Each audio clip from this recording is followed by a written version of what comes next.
နိုင်ငံတော်အစိုးရအနေနဲ့ဧပြီလ2ရက်နေ့ကနေ22ရက်နေ့ထိပြစ်ခတ်တိုက်ခိုက်မှုရစဲရေးကြေညာထားတဲ့နေရာမှာ KIA အဖွဲ့အနေနဲ့ဧပြီလ19ရက်နေ့မနေ့6နာရီခွဲခန့်အချိန်မှာဗမော်မှာရှိတဲ့တပ်ဌာနချုပ်များနေရာကိုအဝေးကနေပြစ်ခတ်ခဲ့တာရှိပါတယ်။ဗမော်မင်းလှရပ်ကွက်ထဲကိုလည်းနေရာ3နေရာနေပြစ်ခတ်ခဲ့တာရှိပါတယ်။ KNDF KNPB အနေနဲ့ဖားဆောင်းမှာရှိတဲ့တပ်ဌာနချုပ်နေရာမိသက်ယုံနေရာတို့ကိုဧပြီလ19ရက်နေ့မနေ့8နာရီ10မိနစ်ကတိုက်ခိုက်ခဲ့ကြောင်းတွေ့ရပါတယ်။ KNU အနေနဲ့လည်းကော့ကရိတ်9တိုင်ရွာဗရမ ्या ကွင်း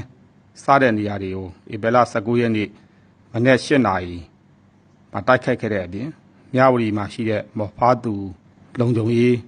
စခန်းနေရာကိုမနေ့10:50မှာတိုက်ခိုက်ခဲ့တာတွေ့ရပါတယ်